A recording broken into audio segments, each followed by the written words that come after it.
Kyper and Bourne on Sportsnet 590 The Fan.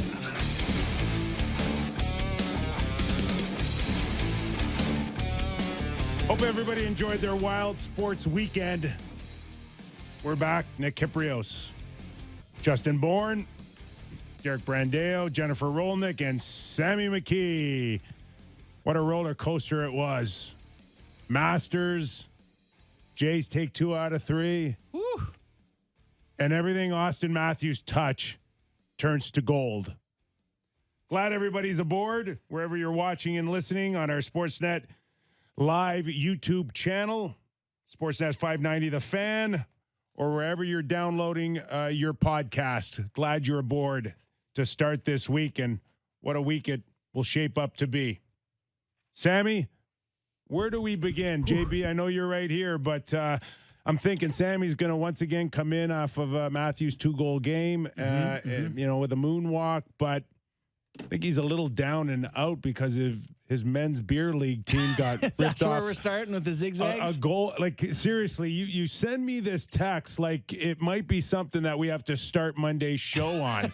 So that's what I'm doing. Boys got jobbed last night. Clearly no goal. Everyone on the ice said no goal. Backside official overruled the goal line official, said it went into the net. Clearly didn't go into the net. Our goaltender happened to put up a GoPro. We have video proof. Lost by a goal. So let me get this Lost straight. by a goal. There's video because you guys set up a camera behind the glass. I don't do it. It's the goalie does it. That's taking beer league hockey a little too far. I guess the question is, outside of this exact scenario, what are you hoping to record? Get a big save. Have something to. And then what? I don't And know. show your girlfriend? Go to the Maybe. bar. Maybe. I don't know. Hey. Listen, I'm not going to speak for my boy Steph. He's a great goalie, great guy. He likes to put up a GoPro. I don't know what the hell he's doing. All right. Steph. We'll leave him alone. You're not going to play in the NHL, Steph. Listen to me. Just give me a chance. Let it go, Steph. We got a chance next week, but yeah, tough loss for the boys last night. Tough loss. Tough loss. Yeah. They're going to be thrilled. You just made their day. No. They all listen. Well, Zags, we'll do a weekly zigzags update. No, let's not do that. All right. So, how do you seriously not start off the show and just talk number 34? Yeah. And how, again, on Saturday night it was shaping up, not whether or not he'll score, but how many will he finish off? And 2 goals in a blink of an eye, and you're sitting there going, could this be one of those 3, 4, 5-goal nights? Yeah, it just felt like a glitch in the game. Like, it was like, is he playing on rookie mode? Is the other team participating? It's really, and I said this to my wife at the time, I don't remember, and maybe this is like an of my age thing, I don't remember watching hockey and feeling like it was that unfair for 1 or 2 guys, Matthews and Marner. It just felt like the other team beating themselves the way that like Tiger Woods' opposition used to beat him. It just felt so inevitable and lopsided that they were just going to score. Sammy? Yeah, it's just an inevitability at this point for Matthews. And I've never seen anything like it. The second goal was so filthy, just cuts into the middle, shoots it in. The first one's just his going to the net, finding a goal in front. It's just, he scores in every different way. Like, there's just no way he, it just used to be the wrister from the top of the circle. There wasn't much else that he would used to do. He's developed year after year now, and he's just finding a way to score goals at a rate unlike anyone has scored goals in like 10 years in the NHL. It's unbelievable. Let's pick up this conversation after we hear from our first Kypers Clippers of the week with Sheldon Keefe on Matthews. I mean, yeah, there's a moment there, especially the second one goes in. Spez turned around and kind of gave me the eyes like it's something special, and then, no doubt. Yeah, it's fun. I mean, I'm surprised he stopped it too, to be honest, with the way that he was playing, and like you felt like he was going to have a serious night. But it didn't go in for him the rest of the way. But he was great tonight. For him to come, he's established the record and come back home here, but he's clearly not satisfied. So he's continuing to push himself and our team. And I think Sheldon spoke of this at the end of the last week. The whole key out of this is that it's not doesn't feel like it's overly forced. We had said 2 weeks ago that there were moments when you see it kind of forced. Right. But now it's not, and they're having team success. So just enjoy the ride. Yeah, no, it doesn't feel like it's taken over. Well, first off, if it's like driving Matthews, this goal chase, to play the way he's playing, well, great. You know, I don't think they'd have any problem with that. Just he's been so good. I think it speaks to how special it is that a guy like Jason Spezza would turn around and look at Keefe, two guys who know the game and have been around, and give it the like, you seeing this? Maybe it was he looks tired. Maybe I should sit in for a few shifts. Spezza's going, hey, he's giving him time to sit him down for a sec. Actually, I don't know what his ice time was on Saturday, but he has been playing a ton. They've been rolling him out there 24 minutes. And I'm glad you brought that up, because every game I watch the Leafs now, and I don't know if it's just his dominance or he's actually playing a lot more, but it just feels like he's out there every other shift. Like his impact on the game. There can't be more guys in the league that impact the game he does the way he does right now in all facets. Like, he just feels like he is everywhere. Yeah. Defensive zone, neutral zone, offensive zone. I don't know how he's in 3 places at once, but it just feels like he is. I mean, the way Matthews and Marner get pucks back, I know Bunting is on the line too, but the way they get pucks back, it's just, teams just seem to be throwing it away before they can take it away. It's just they spend the whole game in the zone. Yeah, it was 21 minutes the other night, but yeah, it is really unbelievable. My question, I guess, is he's at 58. Well, they have 10 games left. You know, what is the expectation here? Like, do you think? I got to think that he'll continue to get these looks, and I'd say probably if he snake bit 1-2 games, he still should be able to finish with another 6 goals. Yeah. In 10 games. Ovi's career high in a season is 65, which is interesting that feels like it's in play. I just hope that there's not some chase at the end of the season where it's like, should we rest him, healthy him, play him 16 minutes? And it's like, no, we need to push him through so he can play for some individual, you know? Till he gets hurt the last game and we're screaming at him. But I don't believe in that. I believe if he's feeling really well, and there seems to be a rhythm to what's going on. Wants to play. Doesn't want to play, don't play.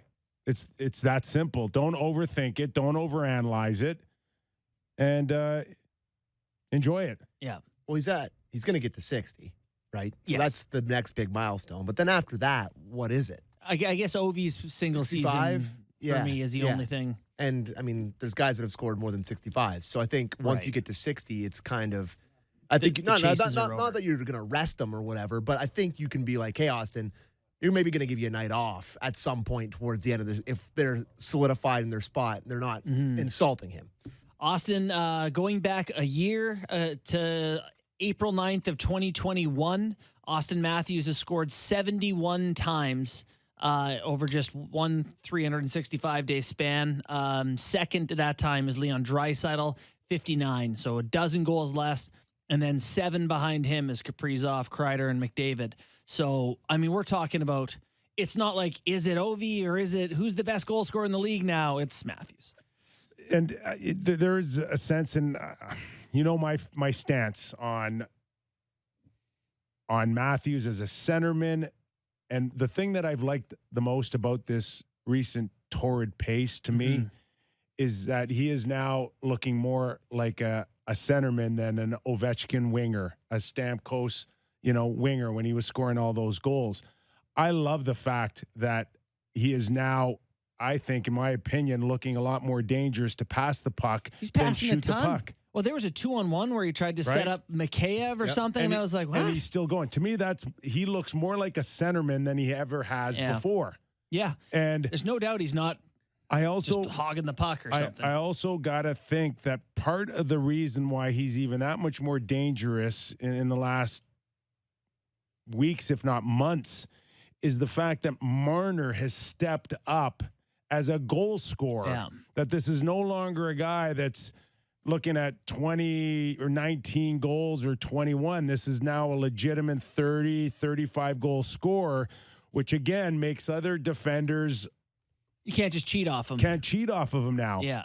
It's an awesome point. Yeah, I didn't man, really think of that. And Marner is now. As long as they're going to play together, if they're both a threat to go out there, and again, Marner now is a threat to score from 30 or 40 feet out, that changes the dynamics of the looks and the feel of just overcompensating on Matthews. He's opened himself up for one-timers. I don't remember ever seeing Marner do that in the past, where he finds a soft spot and opens up and looks to hit one, because I don't think in the past he thought he could. Marner now has 69 points in the calendar going back to January 1st. No player in the NHL has more. So this is a big sample size here. 70 points in like 40 games basically for this kid. He's on a tear, on pace for 120 over an 82-game season. So that's a big part of it too for Matthews, is the two of them working together.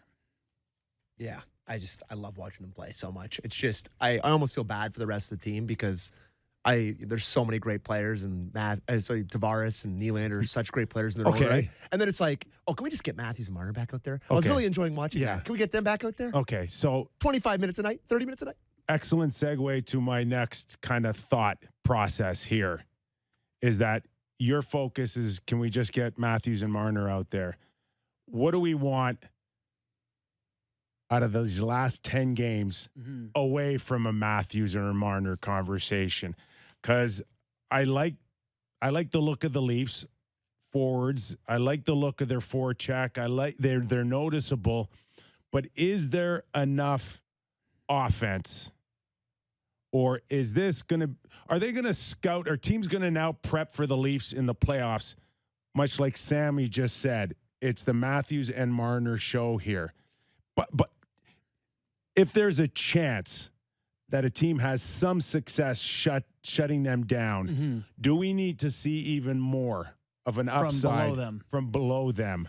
So, remember last year they didn't have Tavares. So obviously that helps to begin with. But since they've taken Nylander off Tavares' line, Tavares, all of his sort of underlying numbers and his actual goal scoring numbers are up.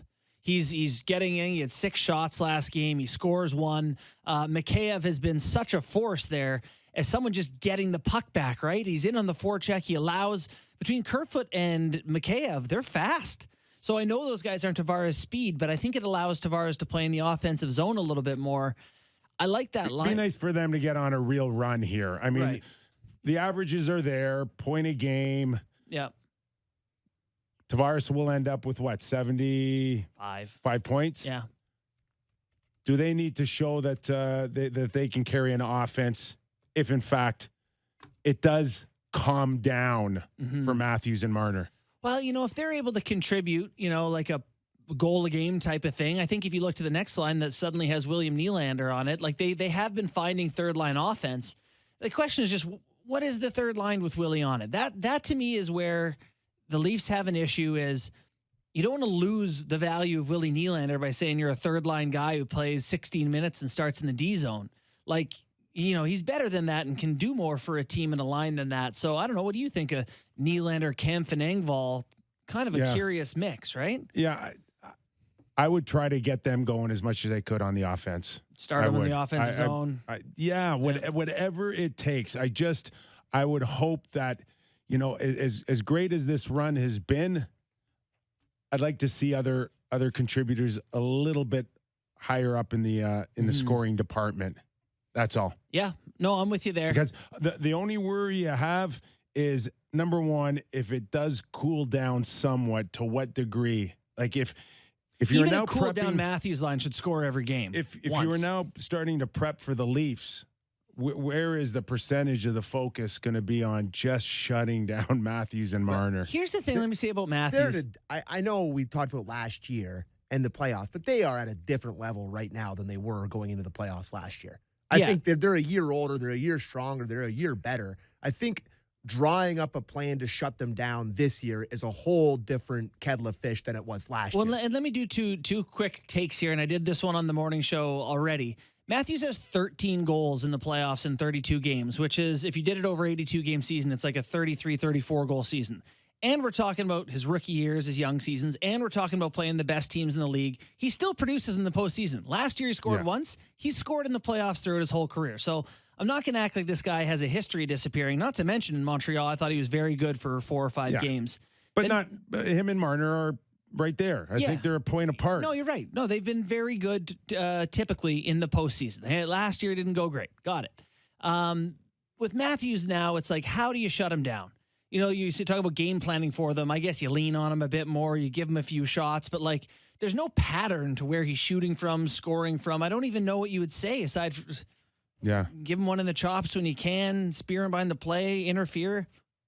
I don't know. Just more of an assignment, more of an individual. The way that Deneau took it on and said, okay, this is the thing I do. And then, you know, you tag team it with your number one shutdown guy. I almost think that, like, if you're Florida, though, or whoever it's going to be, I guess Cirelli could do it for Tampa Bay, you know, Point, but then Point's not going to produce as much offense. There's just not many people who can do what Deneau did and not care if they score. Deneau had the luxury of literally not caring if he scored.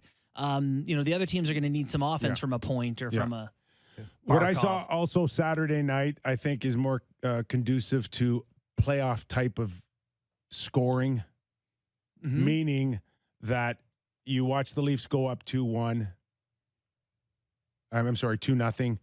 Montreal makes it 2-1. I like the fact that it didn't get to 2-2 or they didn't blow an early lead. To go to 3-1 and then off the Tavares goal and then shut down the rest of the way is playoff type of winning hockey. Right. Which I think, again, is a good sign. Albeit Montreal, albeit one of the worst teams overall in over 82 games. You can only beat who you play. But to me, that's another good sign for the Toronto Maple Leafs. Let's have Sheldon Keefe's quote on that, and we'll carry on that point.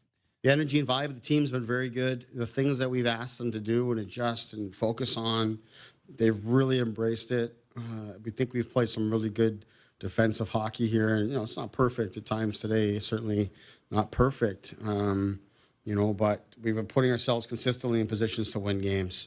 And, you know, in Florida, we didn't get it done, but we were in a position to do so because of how we played. And, you know, Dallas, we played a good game, put ourselves in a position, didn't like that we gave up the leads. We actually talked about that this morning. Because yesterday was essentially an off day or travel day. We didn't address the team. So we talked this morning about that situation, the 1-goal leads, and the fact that we gave them up and things that we would want to do better. Just so happens we were right in that same situation tonight. And I thought our third period was, with the exception of the one Gallagher chance he gets in behind us there, I thought it was a pretty flawless period in the third there. I didn't give up very much at all. So that's those kind of things our guys have really embraced and done very well. Those kind of things are the things that we've been talking from day one, basically, on style of play and what the Leafs need to do to improve. Sounds like they have been listening to our show. I think they do as a team. I think they gather around the YouTubes. Remember how they have all those meetings? Mandatory 3 to 5 meeting every day. Nice. But it is funny that they had like a day off, and the first thing they went in and talked about the next day was protecting 1-goal leads. Like, this is going to be something they have to do in the postseason. And to throw back to earlier shows that we've had, this is one of the things we said that I wasn't as sure about Timothy Liljegren, and then my complaint with the Leafs was like, who are you going to put over the boards on D?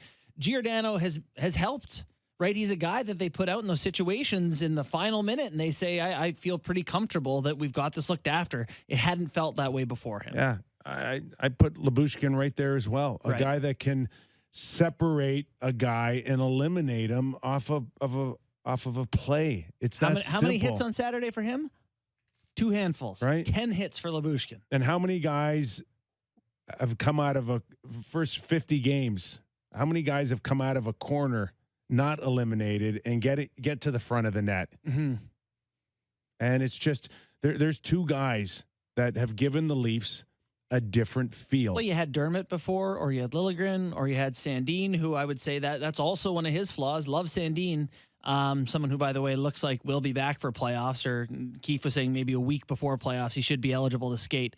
But that was is still one of his weaknesses too. He doesn't protect the net front particularly well. So those were both huge additions for them. And I do think that that's why you're seeing Liljegren out and Lyubushkin in. I think they went into Florida and they said, we don't like how we protected the front of our net. Not that Liljegren made any mistakes. It wasn't his fault at all, but I just thought they missed Lyubushkin. And now having him back in, I feel like they feel comfortable with him in those situations. And so it's not about Liljegren, it's about liking Lyubushkin for them. Still plenty to come up in terms of the Leaf Talk with Jim Ralph. He's going to join us in about 20 minutes' time. Rick Tocchet in the second hour as well. Here's a guy that has gone through so much in his career, including watching Mario score, 69 goals in 60 games. So we'll get a sense of what maybe he thinks Austin and the Toronto Maple Leafs are going through. So we can't wait to have him on the show as well. As far as now, what was that? You guys did some math before the show, figuring out how many hours we've actually talked about the Toronto Maple Leafs, or more specifically about their goaltending. Sammy, and what was the over under on that number? Sammy said, "Do you think we've talked about goalies for 25 hours this year?" And doing the math, we've been on the air for about 250 hours. There's no chance it's only 10%. So we've probably talked 50 to 60 hours on the Leafs goaltending. I would Derek's say. going way up, and I'm sitting there going, justified. I've had thoughts on Jack Campbell's contract longer than that. I know. I just Right? know, I don't know about heaven or hell, but I can just see myself when my life is over going, what did I spend my time on? Talking about Leafs backup goaltending. All right, so Källgren, it's been a while since I've said his name. Yeah. Comes off a perplexing game against Florida, right back in the fire Saturday night, Montreal, hockey night in Canada. And Sheldon Keefe on this Kyper's Clipper had this about him and his performance. Add another one to the list tonight because I thought Erik Källgren was outstanding. I mean, I know he's had some good games here. He had a shutout and all of that, but for me, this was his best game. At least the most comfortable that I felt that, on the bench there. We gave up some really good chances for them in the first period, especially. A couple breakaways. The two of their best players are Anderson and Caulfield are in alone, and he stands tall on those. It's 2-on-1. He makes a big save on Suzuki. So those are three best players and offensively, and he's standing tall there. I thought he was excellent. So there's just a lot of good things happening around the team. All right, just before we go into Källgren and what we saw Saturday and what we can expect, there is a thought, or not a thought, the Leafs have announced that Källgren will play against the Buffalo Sabres. That's weird. Tomorrow Why? night because Jack Campbell, quote unquote, not 100%. Is that safe, Sammy? Yes. Is that the word on the street? Yeah. I honestly don't want to confirm it. I don't even want to put it out in the air. But yes, that's correct. So what does that mean? Ribs? He still has ribs? Ribs not 100%? I have no idea. I mean, playing in the NHL is hard and probably tired or sore, and they feel like they have. But a he's chance been off for 5 weeks. Yeah, but they got a chance to beat the Sabres without him, right? I am just trying to justify this without panicking. You can justify anything you want, but I mean, to publicly say that he's not 100%, I don't. I mean, well, it's not good. It's great that they're honest, but Yeah. do you want that energy out there that you're your number one goalie after Well, a they're going to have 5-week? to answer a question, though, regardless, right, about why he's not playing. Well, I think it's a pretty easy. I agree with Kyper here. He didn't need to say anything. They'd be like, hey, why is Källgren going? He had a great start against Montreal. We want to give Jack a little bit more rest here before the playoffs. Now we're Jack's doing a not goalie drama thing. Jack's not backing up either. So, I mean, maybe you could have hid that with just another day of maintenance or rest, or, big picture. Yeah. 10 games, big picture. Sheldon said all along, this is about preparing for the playoffs. It's not necessarily to get Austin to 65 or Jack every start. How about this? How about I hope it's his rib? Because what if it's not? Is it groin? Is it his head? Well, Is it? You go back to the last time he started was against Dallas, and he got bowled over by, was that Raffle that bowled him over? Somebody bowled him over, nailed him into the, And then come on, be ribs. And then it went down the other way, and Willie scored I don't know. right after. I don't want it to be the ribs. What else could it be that you'd like? I'll tell you, if it's the ribs, then this thing is going to be nagging the rest of the way. Right. He had come off over a month to heal this thing. If that didn't get the job done, then he's going to have to deal with this thing on a day-to-day basis. And if it's not good enough for him to back up or start Tuesday, then there's a chance that we may go into the playoffs and this thing's still nagging. He may not have consecutive starts. Now, let me ask you, is it a bad thing if a goalie is hesitant to get hit in the chest? Is that a bad thing for your hockey team? Yeesh. In all honesty, man, I hope it's something else because that I just has a don't- better chance to concussion's heal no good. 100% than a nagging injury. There's just not a lot of good body parts to be hurt for a tendy. They have a cold. You just heavy use that. Yeah, cold. maybe he had some bad shellfish. Let's hope that's my hope because Bad sushi on the charter. what part of your body don't you use as a goalie? Like you're using everything: knees, hips, toes, everything. So it's a little scary, boys. So, what did you make of Shalgren's performance? I'm with Sheldon. I think it was one of his best ones yet. And listen, I mean, I was as critical and continue to be critical over that debacle in Florida. And at the end of the day, if that's all you have, then, by all means, hang your hat on that and pump the tires as much as you can because you don't have any other choice. Right. But for the most part, if we can just eliminate that moment in Florida, I mean, he's done everything that you've asked of him. Mm-hmm. But now to throw in, oh, by the way, we haven't won a Stanley Cup since 1967, and we're really going to need you down the stretch It's here. scary. Is not ideal. It's scary about what may be asked of him here.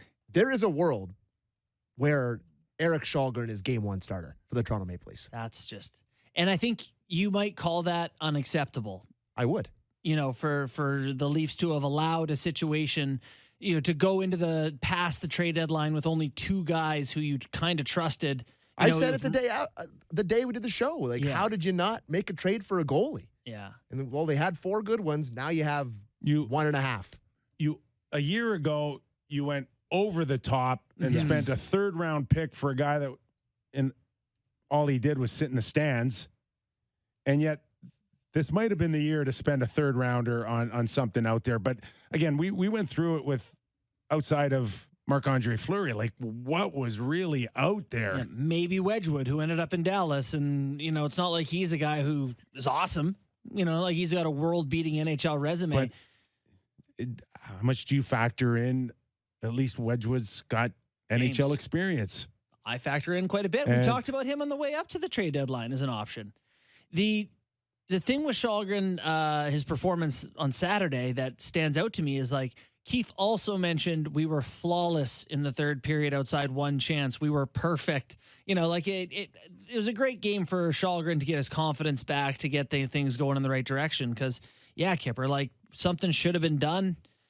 It is what it is now, and you're right. The one thing I will say, if it is Campbell, less so Shalgren, is just thinking about the goalies who've won Stanley Cups over the years, whether it's Binnington or Holtby hadn't done it or Corey Crawford hadn't done it. Matt Murray hadn't done it. It's not like goaltenders haven't come in and played well and had success. I'm not saying Shalgren's that guy, but I mean, if Jack's all right. Listen, everything points into the direction that over the course of history that, there aren't that many Ken Drydens and Jordan Binningtons to come out of nowhere and win a Stanley Cup. But there's never been a salary cap scenario where there's been so many opportunities for that. True. You want to play the percentages? Just look at the percentages of guys that would even have that opportunity and look at the percentages of those opportunities now being presented to. Yeah, where there's a dozen of them this year. Swayman, Yeah. And Jack Campbell. Bobrovsky and guys who haven't done it. Washington, Samsonov, Yeah. right? So like everybody's Vanacek too. everybody's got that opportunity now. Yeah. So the percentages will tell you Someone's going to come through unless it's Vasilevsky. someone's going to have a story And please that let me nobody remind you expected. that Vasilevsky was that guy who blew it and they got swept against Columbus and he couldn't get over the hump. He got beat by Korpisalo until he wasn't. And he's also the least likely first-round matchup. Is it? Yeah. For the Leafs, is it Campbell that's going to get that first opportunity or Shalgren? But it's better be it's coming, Campbell, man. Good Lord, it's buddy. coming for one of them. How about Tampa, though? Like Tampa looking like their first round matchup and struggling. I know they won their last game, but kind of limping around a little bit. It's tough to tell if they're a wolf in sheep's clothing or if they're a sheep, but probably a wolf in sheep's clothing. And nowhere, as much as you've been around the game, watched it, studied it, experienced it, No clue. No, I don't know. No clue. Which team's going to show up? Yeah. Can you just turn it on? That looks like I it's don't know. loaded, or the one that says, "Oh my God, what took you guys so long to run out of gas?" Right. You can see either storyline playing itself out. All right, we got 3 more talking points we wanted to hit before the break. We only got 10 minutes. All right, and we touched a little bit about this. I just from a 60,000 feet view on that Mark Giordano and where you see him longer term than this season. Yeah. And was it Luke Fox that wrote something today about possibly extending him? In one of his quick shifts, Luke does a great job on Sportsnet and puts together like a little quick shift sort of thing with a bunch of talking points, and the geo extension was one of them. And he was asked about it, and he said, no, I'm kind of just focusing on where we're at now kind of thing. Obviously, he's not going to be like, yeah, I'm looking to sign an extension, but just kind of got me wondering about and kind of revisiting it. We can listen to Keefe, but Sheldon Keefe loves this man. Yeah. Like every time he's asked about him, he speaks glowingly of him. So, Well, he's changed the dynamic of that blue line. so do you want to listen to the Yeah, clip? absolutely. Yeah, it's been huge. I mean, obviously, we're able to spread out the minutes here now. I'm not exactly sure we're all sorted out tonight, but we just feel like we're able to balance that better. As we've talked about before, it feels like there's a lot less times where teams can really wear on a shift over shift. We seem to be able to put out a fire quicker. And I think that's because we have guys on each pair that have the ability to do that. And certainly Gio is one of the best one we have at that in terms of his stick, his positioning, his competitiveness around our net. So that's really helped the depth for sure. And I think that really helps us clean up a lot of other areas of our game in terms of having that stabilizing force throughout all your defense pairings. And before he arrived, man, there was a lot. They had more fires than Channel 7 Buffalo to lead 11 o'clock news. Okay? More 680 News. It's a hyper-specific reference. Yes. I agree. More fire. But there were moments, right, where you're like, the Leafs are great. The Leafs are great. Oh, God, they've been hitting their zone for 4 minutes. And that doesn't seem to be the case lately. Yeah. And 7-1-1 with Gio. And the only thing I ever questioned was the foot speed. Yep. But it's been a good thing for the Leafs. There's one accusation I've had for them. Sometimes they play too fast. Too far up the rink, right? Just too quick, too fast. And it's like, boys, just slow it down. And Gio's got the ability to do that and have 2 or 3 options and pick the best option, the safest option. Yeah. He's able to like scan through his reads like a quarterback, like, all right, check the A, B, C route. Okay, make the smart play. He's able to just get the puck out of the zone. I like the point about putting out fires, about how there's a guy in every pair that does that. It's been solidifying. Just Sorry, a quick note about tomorrow with the Leafs decor. Muzzin will be out tomorrow night. Keefe said today that he's dealing with something not related to his injury and that he's just returned from, but he's less than 100% and he needs a couple of days of treatment to settle down. Not going to play. We're expecting him to be available after that. So Liljegren getting back into the lineup tomorrow. Not related to his injury. Yeah. Let's add that one to concern. Again, how long has he been off? Yeah. What can possibly pulled groin, back, tweaking a knee, but this is a guy that should have been 100% healthy coming back, and now there's a something needs to settle down. Mm-hmm. He just gets hit with a lot of stuff. Well, Pucks, sticks, bodies. Yeah, but this is also a guy who, if I'm not mistaken, 32, 33. I mean, there's been a lot of wear and tear on Jake Muzzin. Well, part of it, too, is to Sammy's point, like the way he plays, just check quick, 33, the way he plays, you know how Kasha gets hit all the time? We're like, you can't play like that. It's not going to work. Muzzin gets hit all the time, but on purpose. Like he puts himself in the way to take the hit, to make the play, to clear guys out. And you're right. Like those are tough miles on a guy. And twice in a row now in the postseason, he's been hurt, but he hasn't been hurt with something happening. His body just was like, nope, tapping out. So I kind of like the idea that he came back from injury, had a few games. All right, he's 99%. Okay, we're going to take the foot off the gas. Like, let's make sure he's all the way back because you don't want his body to say, to tell you that it's too much. You just can't push this guy right now. He's a third pair guy for them. Not that good Jake Muzzin is not a second pair guy, but you got to play him like a third pair guy to ensure you get to play him. And I've gone on record saying you want to win in the Stanley Cup playoffs, you need like 9 defensemen. People are like laughing at me. Well, this is the reason why. Like because Liljegren is a 70. He's getting in. Somebody's going to disappear on you. Yeah. To settle something down. Yeah. And this is 10 games to go still here, right? It's got time. We got 20 days here before we get to May 1st or whatever. It'll be all right. It's going to be interesting, though, because Sandin could be back like with a week to go. So if Muzzin's out or someone's out, which guy comes in first? Is it Liljegren or is it Sandin? I hope Sandin gets some run leading up to the playoffs so they can get a sense of where he's at and not have to find out in game 5 of the playoffs or something. All right, we got a few more minutes here before we go to break and then welcome Jim Ralph after the break. Let's go to the Matthew Nyes conversation because I am in big trouble here. I told you guys this is probably another week away. We would have seen Matthew Nyes in a Leaf uniform. I owe you guys a case of Little Buddha, or in your case, your wife. Is it officially not happening? It's not happening, guys. Yeah, and listen, can he change his mind? Absolutely, but everybody I've talked to says he is going back to school next year. Sammy has thoughts on that.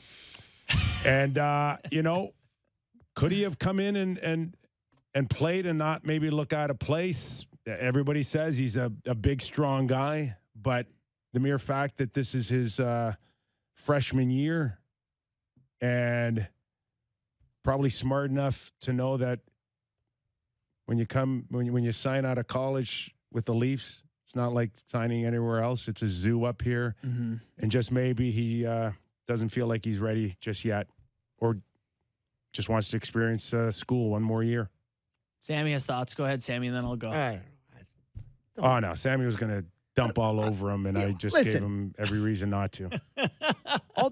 It's not even out of the Leafs needing him because I don't think the Leafs necessarily need him. It would have been a bonus. Would have been exciting to see a shiny new toy. But didn't they send Matthews and everybody to go talk to him? Like I saw this. You're going to send those guys there? You're going to talk to Brendan Shanahan and Kyle Dubas, and you're going to be like, no, I'm good? Like, well, is he supposed to get on a knee and kiss the pinky? No, but it's a big deal. Those guys are coming to talk to you to play for the Toronto Maple Leafs. Oh, Sammy, come on, boy. No, tell me that guy. It's clear Sammy's not super fan here. No, but I understand that. But you're a hockey player who hopes to be a professional who has a chance to play for the most storied franchise and one of the biggest. Still a teenager, if I'm not mistaken, is he? Listen, I don't know. You want to go back to school, or do you want to be paid to get? I got 2 thoughts. It's not an easy decision. Go ahead, JB. To me, it is. You play hockey. I want to say the words that we said off the air, and I won't specify who said them or where, but like the words were: "Is it loser energy? Is it loser energy to pass on an opportunity to go play in the NHL and chase a Stanley Cup and whatever?" I only throw that phrase out there because it was said by someone, and the idea is just like I don't think that it is, but I personally couldn't not do it. I couldn't. Correct. If I was trying to make the NHL, I guess he's so certain he's going to be in the NHL and so certain he's going to have chances at this that he doesn't feel the rush. But I would want to get there, prove I'm there, go play in the NHL playoffs, go be with the Leafs. Yeah, it takes a special guy to say not no. be you. To say no, but it takes a special guy to say no in that situation. A very special person. And so my point about this is it not better for his development to go to university again and handle the puck and be the guy and score a pile and get to just be a goal scorer, not just a guy. If he comes here, they're going to ask him to run into guys, and we don't care if you score. I think he's smart enough, or his family or his handlers know that it's a zoo up here. And listen, if he was property of Carolina, nobody would even be talking about him. We know what we do up here. You overhype everything up here constantly. This guy's the greatest thing since sliced bread. He's going to be the next, Chris Kreider, when he could still be a Chris Kingle from Christmas. Chris Kringle. Chris Kringle. right?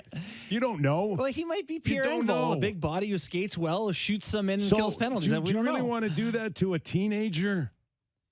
I don't think they want to do it to him if it comes here and it doesn't go well. He was only drafted last year, if I'm not mistaken. Right. He's 19 years old. 19 years old. He's got 4 years before I think he can either sign with the Leafs or become a UFA. Mm-hmm. And, those college stories, sometimes they go a little different, right? We've heard college kids not sign, go back into the draft, or declare free agency. There is a different feel than drafting an 18-year-old out of junior hockey. Sure. And that's your race. Your race comes out of junior hockey, Right. not necessarily out of college. Mm-hmm.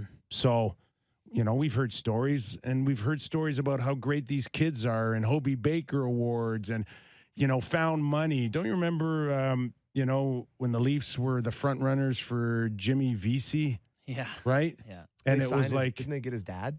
they had his dad. Yeah. They had his dad scouting, and they also drafted the brother. Do you remember the brother? There was a brother there that I got remember drafted. this, A yeah. VC brother got Yeah. drafted. Yeah. You know what they told Jimmy Vesey? Mm. Come sign with us. We'll sign your brother too. Yeah. And he's like, I don't want to sign with you, and I don't care about my brother that much. They overrated Right? his relationship with his brother. What eh? do you mean? Yeah. We're saying we're going to give your brother a contract too. He's like, yeah, And you know what he said? Yeah, I don't care. Yeah. I'm not signing with you guys. All I know So is there's- I think the Nick Robertson thing up here really played poorly with the Nyes camp. That Robertson was put in a tough spot, a lot of pressure, it didn't go awesome. The heat's on him. I think they know that the market can be hard on guys when it doesn't go well right away. I don't. That's got to be part of it. I'm just surprised is all. Yeah. Well, it cost me a case of Little Buddha. Are you kidding me? I'm just surprised I thought that for That's sure free he'd be there. advertising. Sammy's popular. He's going to go to a cottage, distribute them to 80 of his friends, Yeah, and all of a sudden you're going to have new customers. I just Brandon Shanahan comes and asks me to play with the Leafs. I'm coming to play for the Leafs. And That's And it. no more punctuation. I think it's a little bit more. I think he would have added some depth. I really do. Yeah. And he would have got to play in the NHL in the playoffs. For the Leafs with a chance. Just surprised.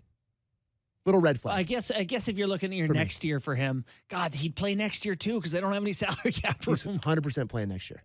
Anyway, It's red flag. we should go. That's all I got to say. Whoa. All right. Sorry, Sammy. It's all good. It's all good. The Leafs will be fine. You can still order a Matthew Nyes jersey. No, it's not even. Listen, I don't Don't really just ca- put a number on it. I don't really care. The Leafs are stacked. They have a great lineup. They're in the best position to win in the playoffs that they've been in this whole era of hockey. All right. But Good. but it's just surprising. That's all. We're done. We'll get Jim Ralph to verify everything you just said after the break, okay? Listening Let's and do it. watching Real Kyper and Bourne. We'll be back after these words.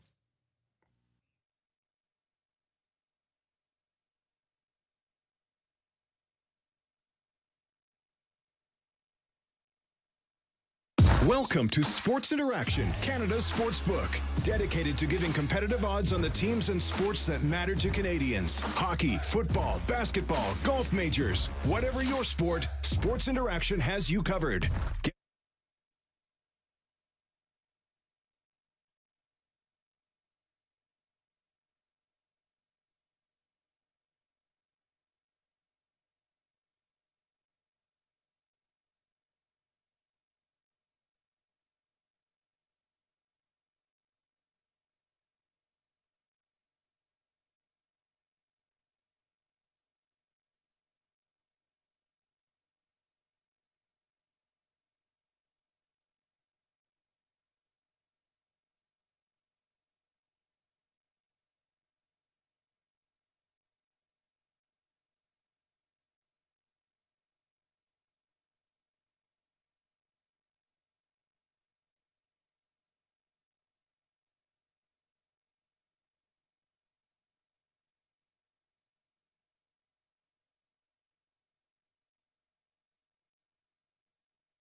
This is Real Kyper and Bourne on Sportsnet 590 The Fan.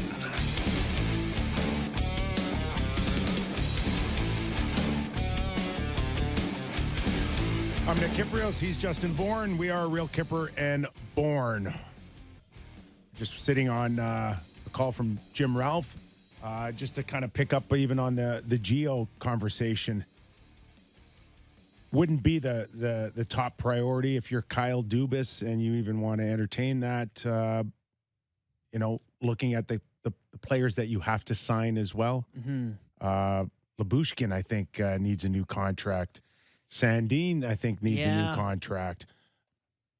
Interesting point. A goalie needs a new contract. Like there's quite the line. There's quite the line for Kyle. And barring Gio coming in for one of those sweetheart deals, like I don't think you can afford him. It's going to cost anyway. You know, one guy who we can afford, Jim Ralph. He's a good deal for us. Anyway. I don't know though. He's been really good this year, and I'm just scared that his price is going up. Let's welcome in the voice of Toronto radio, Jim Ralph. How are you, pal? Oh, you know how much Joe Bowen would hate you saying that. I appreciate that. Thanks, guys. Is Bonesy making Jim Ralph money? Yeah. Only it takes me a little longer to make it than he does. How are you? I think maybe since the last time we spoke or had you on their show, the Leafs might have come up with a little bit of a different look, and I'm not just talking about Austin Matthews or Mitch Marner filling the net. How do you see them going into these last 10 games when it comes to maybe style of play? Well, it's not. Even though you would have liked the game Saturday against Montreal to put it away, they had a 2-goal lead. They had the 5-on-3 in the third period. I like the fact that they didn't give much up, and to me, that's probably going to be as important an issue over the last few games as whether they can score 5 or 6 goals again tonight. Can they play those shutdown, semi-boring third periods and get the job done when you got a 1-goal lead? So there's a lot of little things like that I think we'll look at. I think, the Leafs are a lot like Florida. I don't know if you can bank on 5-6 goal games to outscore your problems at the other end of the ice. So I think that's what I'd look for. Kyper and Bourne is just how well they can seal games off, having to make it a track meet like we did see in Florida, that 7-6 game. Ralphie, they're saying that Jack Campbell is still not 100%. I don't know if you have any sense of what that means or what it would be exactly. In the event that there's more Eric Källgren than expected, I guess your thoughts on that in general. Well, I think it's. I was a little surprised, maybe borderline horrified, that Campbell ended up coming off the long-term injured reserve and plays 4 games in 6 nights. Yeah, I thought there was part of me that was saying, "Oh my God, can you imagine if through fatigue or something along those lines, or even going in cold against Florida, they can't afford to lose them." And so I was surprised at that. I was surprised that he started again in Dallas on the Thursday to make it 4 and 6. So I'm not sure where the injury occurred, because it seems odd to play him 4 and 6 and then afterwards say he's not 100%.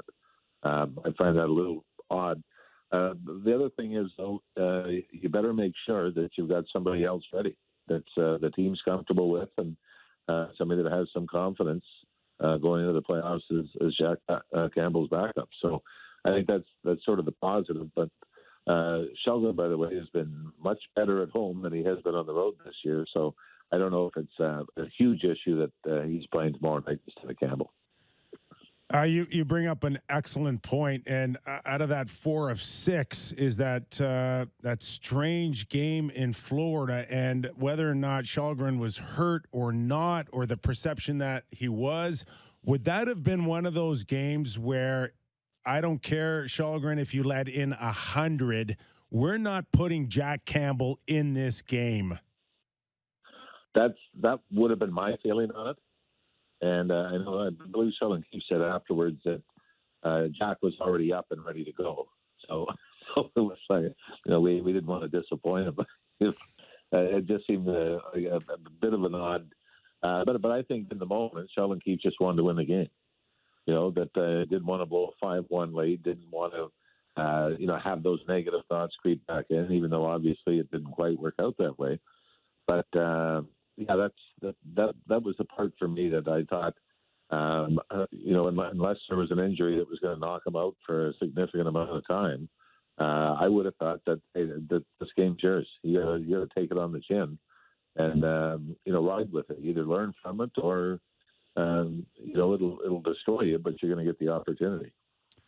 What do you make of the battle for positions in front of him? Timothy Liljegren on the outside looking in right now. His guys played very well for them for a long stretch. Do you like them more with Lyubushkin in? It seems that the coaching staff prefers that as they head towards playoffs. Oh, yeah. I'll tell you, I've loved Lyubushkin since he's come here. Yeah. And I did find it odd that, he sort of starts in the third pairing and ends up with Morgan Riley. And then he goes to being the first scratch when Muzzin comes back.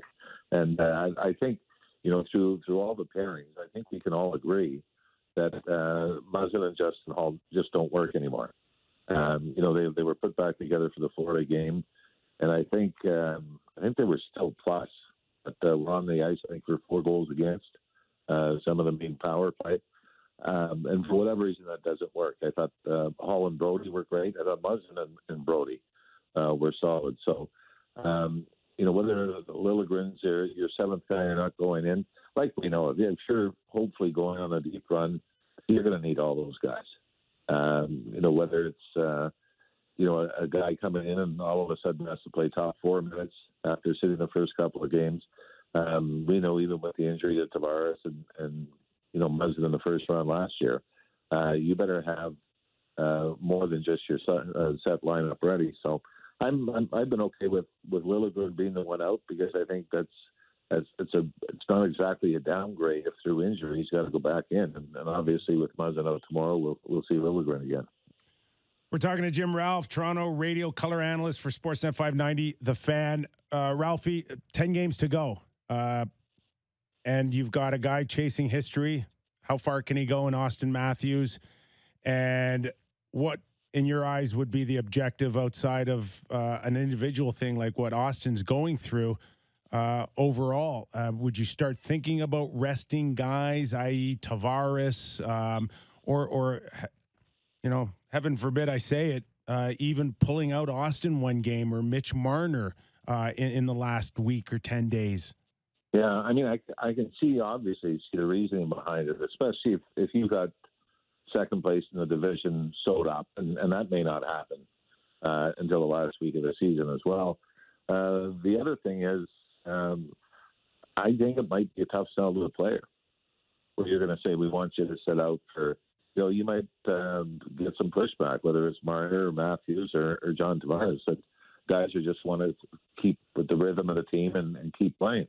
So I'd certainly be okay with it, especially when you look at how much they've got in March. I think it's 14 games and 27 days in one stretch.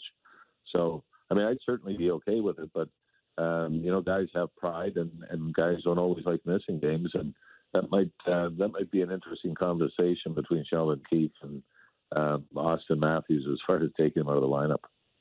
While we're doing interesting conversations, I wonder what they would have to be saying to Willie Nylander, who now is playing on the third line. And, the team's been winning for the good of the team. And if not, that's supposed to be what matters. But you know how players are. That's probably a little bit frustrating for Nylander. What are your thoughts on the way the lines are constructed right now? I'm not certain about what a Kampf, Engvall, Nylander line is supposed to do, but they've been pretty good. I don't know. What are your thoughts on the third line? Yeah, we've seen Nylander gets his power play time. You almost wonder at times if Nylander is one of those guys that just has to be the best guy on the line, and as opposed to sharing the opportunity with John Tavares. And I think he's competed harder playing with Kampf and Engvall, and we've seen the breakaways are still there and the scoring opportunities.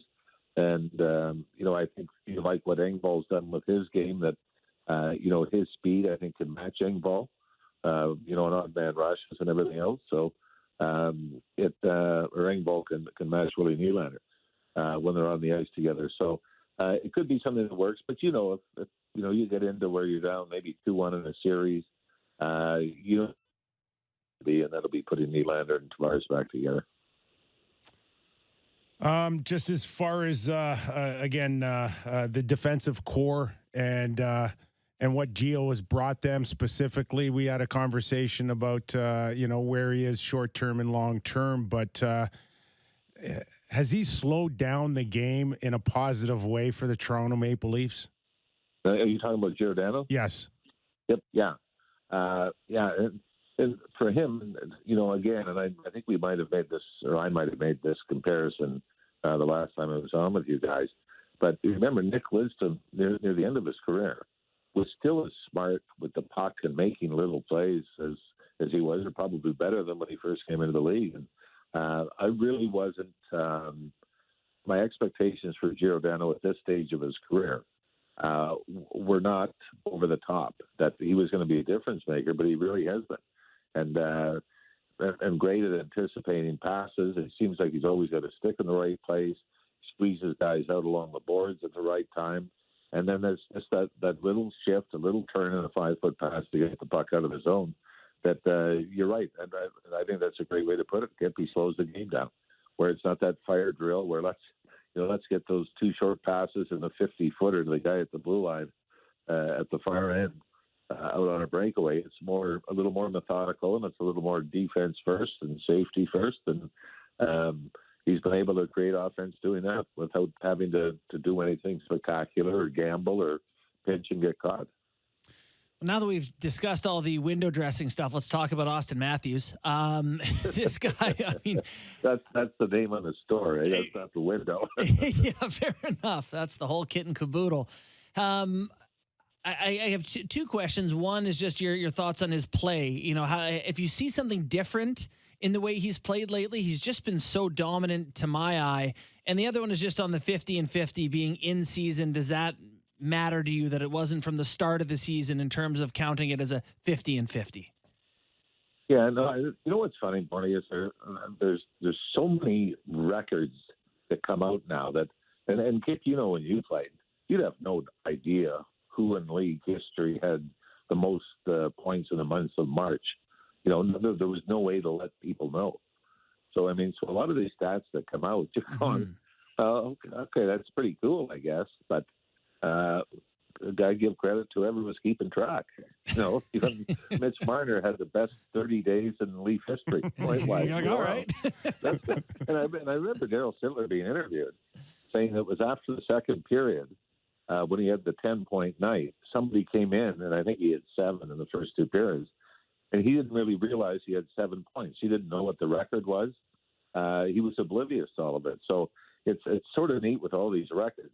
I'm not sure I would have heard, with all due respect to Babe Dye, I'm not sure I would have heard his name again if it wasn't for some of the other records that Auston Matthews has gone through, right. Which is kind of neat. In fact, I've got one for you. And Kip, don't make fun of me for this because I'm telling the truth 100%. It came out on Twitter a few years ago. The OHL had the top 5 winningest goaltenders in OHL history. And my son saw it, and he sent it to me. And I was 3rd on the list. And I thought, you know what, that's pretty. I had no idea I was 3rd. And my son said, Dad, look at the years. So I looked at the years, and I realized I was passed in 2007. I actually held the record for 26 years and had no idea until I was 3rd. And I think how my life could have been different had I known. I told my son, I said, I think I'd be on TV now instead of radio. I said, I think I walked a little tall. I said, no way I would have married your mother. So I said, there's just a lot of things. But that's what I find funny about these records is, now we're in an era where everybody knows everything that's happened from, 1920 to now, which is kind of neat. But I think when you ask most players about certain things, a lot of them are oblivious to it until they're told that it's not a record or something, they've dreamt of breaking. Because a lot of them, I don't think, knew those records existed. It's not too late to jack up your appearance money. Yeah, I think it is. Missed that boat. Yeah, I think that ship sailed. Yep. I don't get this one. And I don't know, Sammy, you tell me, was there a lot of attention on, is he truly a 51 and 50 or is he not? And some acknowledge it, some don't. I live perpetually on Twitter, so maybe it's just my little echo chamber, but people seem to be pushing back pretty hard, the idea of 50 and 50. 50 and 50. Not to start the year, basically. Ralphie, in terms of the look of a goal scorer for Matthews, it is much different than an Ovechkin. But over the course, we've been around, we got to live through, Gretz and Mario and Brett Hall. I mean, where do you stack Austin Matthews up with the greats? Well, I mean, the thing is, he probably hasn't even hit his prime yet, which is the scary part. What I like in his development, even if you just want to say solely as a goal scorer, is how he has added, different ways to be successful. We see him. It's hard to imagine him getting better than he is right now, stick on stick, stealing pucks from the opposition and creating offense that way. But now we're seeing him score on redirection. We saw him score against Montreal on a rebound, where it seemed early on in his career when he was the 40 to 45 goal scorer, it seemed like everything was bar down. It was that wrist shot, little toe drag, and bar down. And now it's one-timers, it's rebounds. And it's I think that's what you find impressive is it wasn't he was happy with 40 goals and he's just going to keep playing the same way. He's pushed himself to find other ways to find the back of the net. And let's say that playing with Mitch Marner doesn't hurt either. What was it again? The third most wins in OHL history. Yeah. Are you Googling that? No, I'm just jotting it down. He's on so I don't forget. Snopes.com. So yeah, I'm probably 12th now. But I can, you know what, Kip? I think I can send it to you. I'll text it to you right now. I just got to make sure when I introduce you from here on in that I start and finish with it. That's all. No, just introduce him as the winningest goaltender in OHL history as of 30 years ago, or as of 26 years ago, was it, Jim? Well, no, actually, it was as of probably 9 years ago. As of 9 years ago? 9 years ago. The winningest, All right, Ralphie. New intro. Well, if you want to save you the trouble, I could just introduce myself. For sure. I'm pretty sure it means a little more to me than it does to you. Okay, but just remember, we only got about 15 minutes in the segment, okay? Thanks. Well, I'll start with the Peterborough game in '81. He's Jimmy Ralph. Thanks for doing this, Ralphie. All right, Kyper. Thanks, Ralphie. Take care.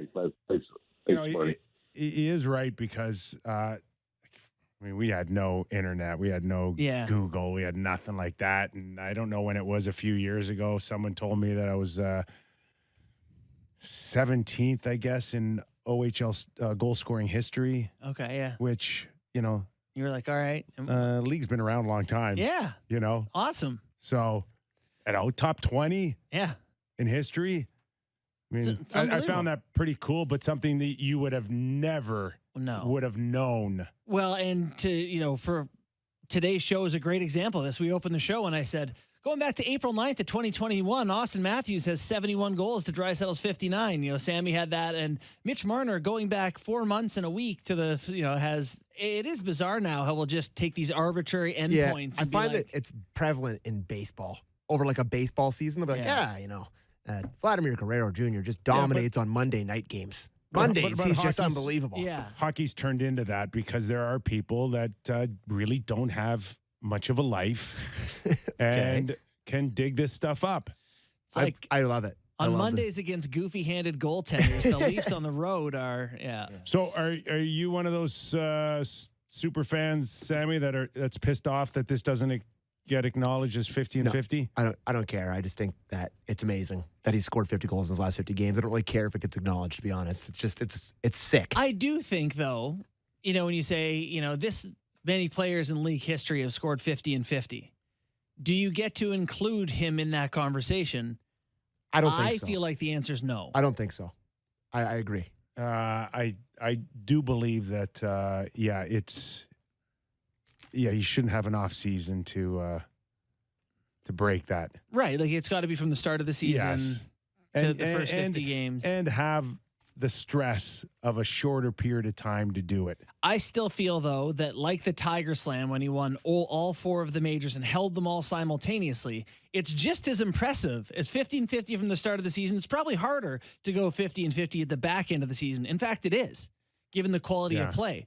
Same the Tiger Slam, very impressive. But for the cute little sections. But did he 4-putt 18 to ever win one of those majors?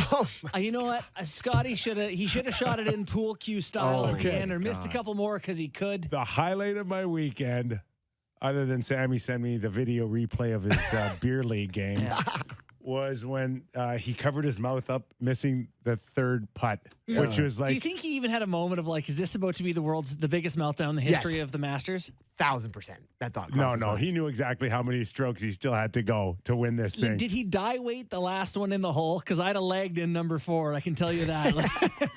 but for a split second, he looked like us missing a putt. That's what I loved about it. It was a bit of a boring Masters. Kind of 3 boring Masters in a row now. To be honest, it was pretty dull. I was barely checked in. When Rory holed it on 18, I was like, you need a Tiger to make things interesting. Yeah, it was a little sad on Saturday, boys. Sunday was better. Okay, he was laboring. I don't like seeing Tiger like that. I will say, just a quick Masters take, if you'll let me have it. Sammy, be just careful quick, here. Very quick. Cam Smith gained 2 strokes on Scotty Scheffler in 2 holes to start the round. Scotty Scheffler duck hooks his drive on 3, then he chips it in for birdie, and that won him the Masters. I truly believe that doesn't go in. Blew his chip by and then made bogey on from the same spot, right? That hole, if that chip doesn't go in, we're talking about Cam Smith as the Masters champion. So there you go. By the way, new Scotty Scheffler fan said he's crying before the round, didn't think he could handle the pressure, cried after the round. I don't know why that. He's the man. Warms my heart, but Big I fan. loved it. I think I am a fan too. He's got a chance to do a couple majors this year for sure. Nice. Do a major. Love Okay, it. we'll take a quick break. We got the Pocket Talkit, Rick Talkit, TNT hockey analyst, 3-time Stanley Cup champion, and a guy that can relate to watching a guy score 60-plus goals with Mario Lemieux beside him. I thought you were going to say 4-putt. He probably is. He's done that on occasion as well. Rick Talkit after the break. You're watching and listening to Real Kyper and Bourne.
This is Real Kyper and Bourne on Sportsnet 590 The Fan.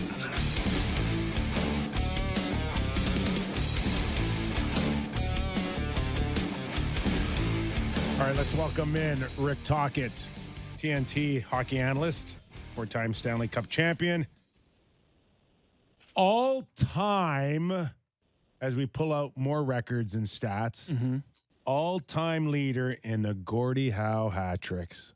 Did you know that, JB? Stat. You know what? I only know it because last time we meant to ask him about it, we forgot. So let's welcome in Rick Tocchet. Hey, Talk, how are you? Thanks for joining us. And when did you discover that you were the career leader in Gordie Howe hat tricks, i.e., for those of you that don't know, goal, assist, fight?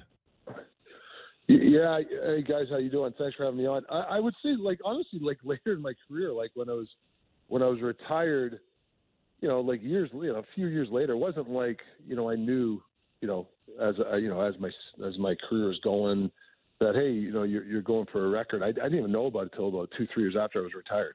To be honest with you, that's the truth. That is hilarious. And it's not like if you knew while you were still playing, you could go out there and go, yeah, I got to break this record. I'm going to beat that guy up, and I'm going to beat that guy up. Well, here's the deal. If you got to get the goal and assist first.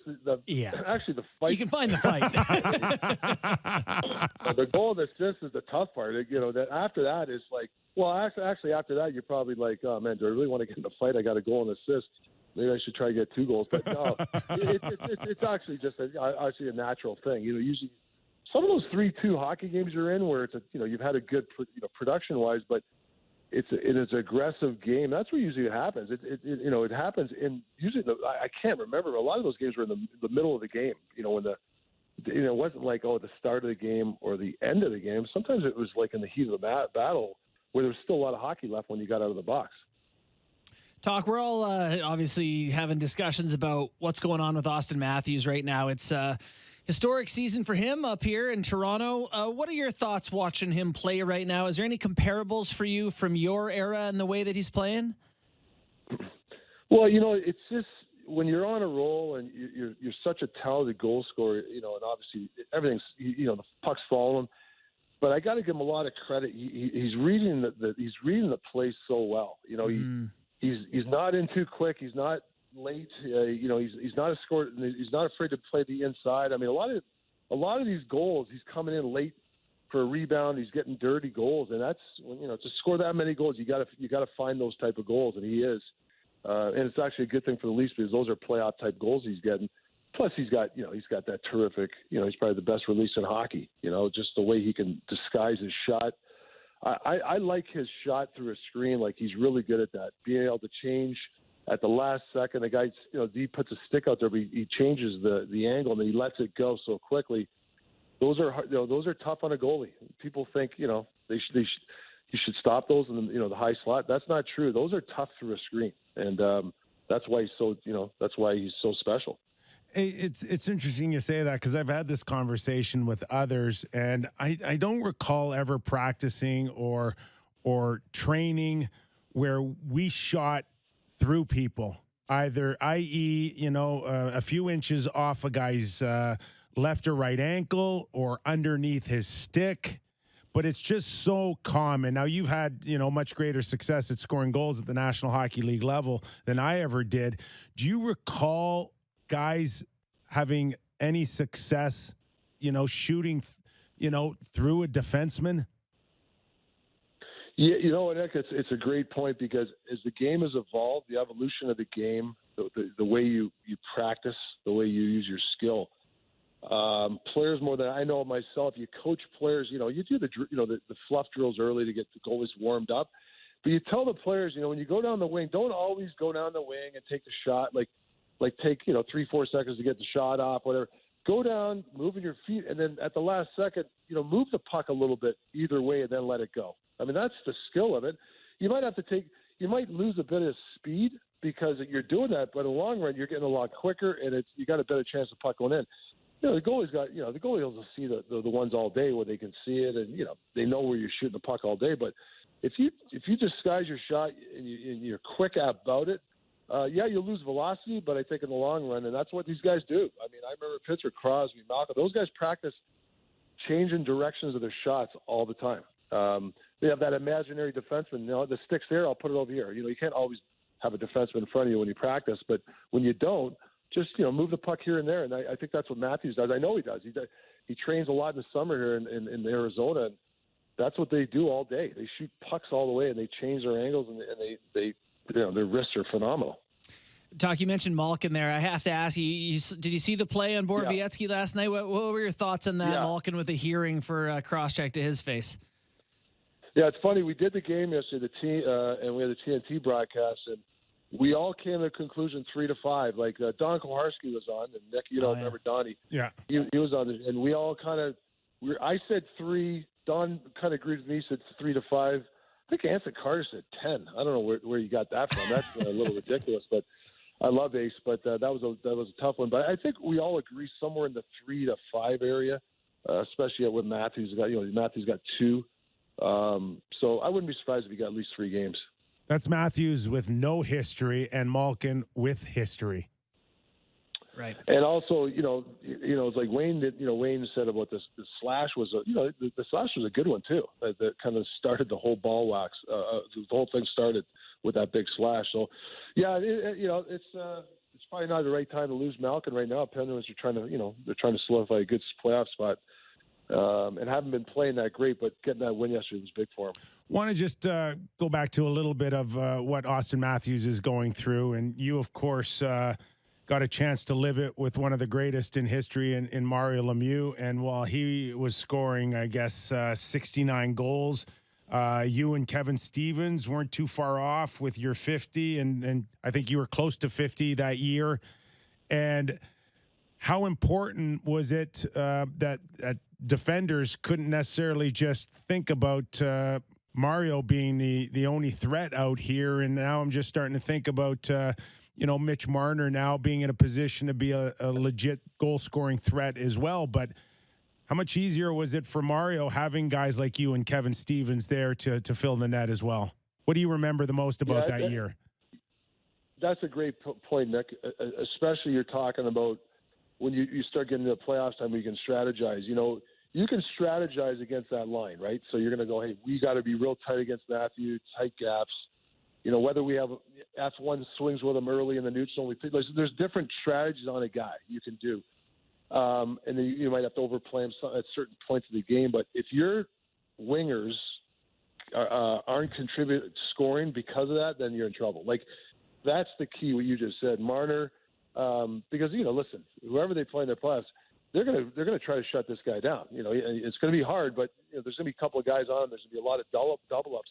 So whoever's gonna get that puck, you're gonna have a little more time and space. So I remember when you asked me on Lemieux, me and Kevin, myself, and I, we used to get glorious chances because there'd be 3 guys on Mario. We'd basically be in front by ourselves. So there was opportunities left and right, and thank God we contributed and scored. Because if you're not scoring and they're doubling up on your star player, it could be in trouble. So not to put more pressure on Marner or Bunting, but they're going to get some really good looks, especially in the playoffs because of the tight checking on Matthews. Yeah. So if you're the coach and you're going into a series against the Toronto Maple Leafs, how would you go about trying to shut down Matthews? You mentioned double ups. I assume like in D zone coverage, like have the center and the D, like everyone's paying extra attention to him. How do you game plan for an elite player like that? Yeah, well, neutral zone especially. I'm a big believer in establishing right away. You want to take his speed away. So, I'm a big F1 swing with him and stay with him, and you have to. And then in the D zone, your D zone there in Toronto's offense, when anytime Matthews in the corner, you double him up, and then one guy's got to stay with him. You can't both swing off on him. I mean, I know it's hockey 101. Everybody always says the same thing, but you have to execute it, and you got to stay true to your system when you do that. And you might give Bunting a little more time with the puck, or a Mitch Marner, who's obviously he creates off his own time. He's such a hell of a player. But I think you have to give that up to take away those 3 extra slot shots that Matthews is going to get, or those 3 chances that Matthews is going to get a game. you can probably take 3 of those away, but you're going to probably give up something on the other end, whether it's a point, a good point shot or, maybe a bunting slot shot. But I think that's what you have to do, strategize. I mean, I'm taking away the 65 goal scorer all day long. So 10 games from now, who's got the best shot at doing this? Florida, Tampa Bay, Boston against Matthews? Yeah, it's interesting because those are 3 really good teams. That I wouldn't be surprised if they went far. Tampa's really struggling, but I think they're a team that can slip on the switch on pretty quickly. Florida, to me, their forwards are the best in the league. Their second to short is incredible. The only thing is they give chances up. You saw Florida play Toronto a couple of weeks ago, and Toronto got a bunch of goals and chances. Boston's a little more structured, and they're used to playing Matthews. That's a tough one. Who would I want to think? Maybe Tampa's struggling with it, maybe them. But Florida, for me, as a team, man, they score, but they do give chances the other way. So it's a tough one, Nick. I mean, maybe Boston because they've had the recipe against Toronto over the years. Yeah. Yeah, so if I were to take this, look, the playoff looks to the other side, to the West. We were talking a little bit earlier about Vegas and how they could potentially be a team that gets in and draws Edmonton in the first round. What are your thoughts on where the Golden Knights are? Is this a team that looks like they could be the team we thought they would be at the start of the season? Or are they sort of a team that's limping into postseason? Which it's tough to know what to make of the Vegas Golden Knights this year. I said this 2 weeks ago. If the Knights get in, nobody wants to play them. Like the top dogs, right? Will not want to play them. I love their D. When their D is healthy, Martinez and Pietrangelo and McNabb and Theodore. You go down the list. White Cloud. That's a good D core. If the goaltending, if Leonard, if he can hold the fort, they get maybe 1 or 2 of those really good forwards they have, but they can, they got enough scoring. I think. Right now, to me, I think their defense, if they're healthy and they get in, I would. If you're a top team, that's not an easy series. That's going to be a tough series. I'll guarantee you that. Hey, Talk, as a former head coach in the National Hockey League, we're looking at, we'll go back to the East for a second and use them for an example. Very, very seldom have we ever seen teams establish their playoff spot in November. But saying that, whether you're the Toronto Maple Leafs or any other team, if you've had this playoff position forever, how would you approach your last 10 games and what objectively you'd want to get out of it? And, maybe even more specifically, the Leafs with Austin Matthews. This guy's chasing history. How high can the number go? And where's that fine line between getting ready for game 1 and maxing out what you need to do the last 10 games? Yeah, I think, Nick, this is where the head coaches make their money. Listen, this is where there's certain parts of the season where a head coach really has to be dialed in, and these last 10 games are it for me for a head coach because you got, most teams have solidified they're going to make the playoffs. Yeah, some teams can jump each other, and obviously, that'll make a difference who you play. I get it, but to me, it's how much do you practice? How much time do I give guys off? Can I back some load off this one of our star players? Can I squeeze in the backup goalie a couple of games to make sure that our starting goalie is getting in a rhythm right before? When do I start to mimic the playoffs? Today's schedule. Usually practices are a little bit later. Things are a little bit different start of the playoffs. So can you mimic those?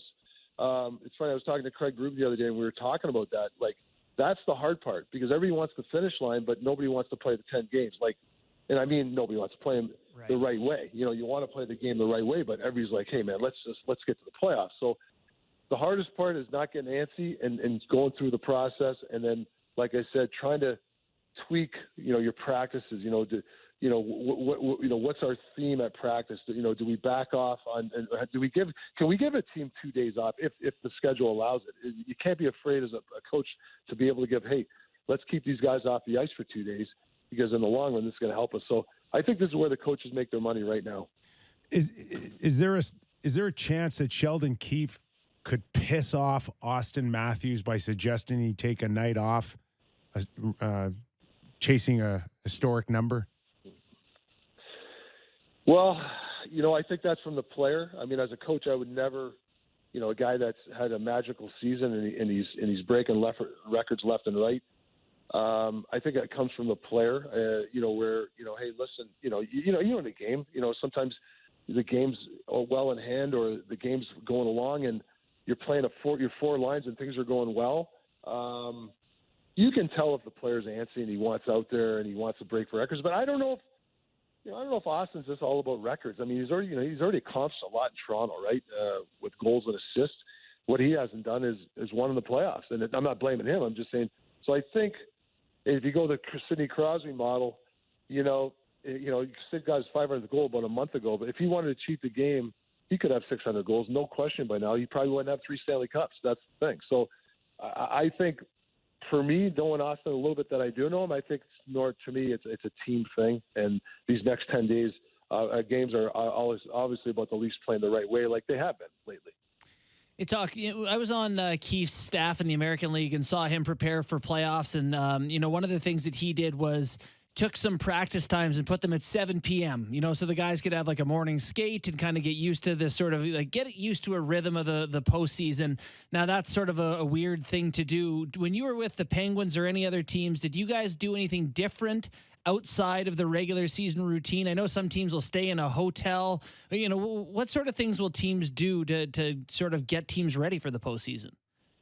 See, I love that he does that. I think you can do that. I think you do later practices. You mimic the playoff thing. You gotta, your team's got to be able to not. Some days, let's not have a practice on Tuesday, and we know have a game Wednesday because it's going to happen in the playoffs where you're not going to go on the ice the day before a game. Mm-hmm. So can you get used to just playing?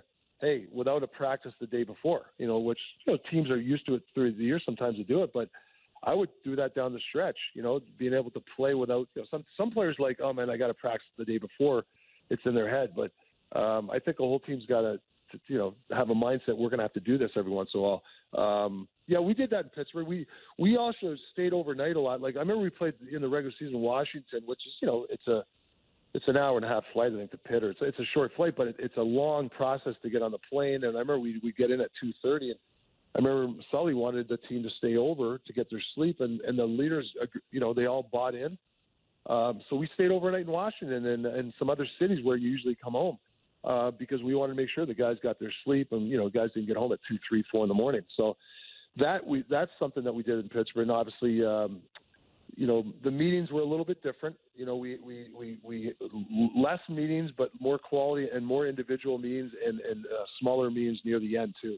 We tried not to get too much because, in the playoffs, you're always with a team, a lot of team meetings. So we tried to dummy it down to more smaller group meetings the last 2 weeks of the season.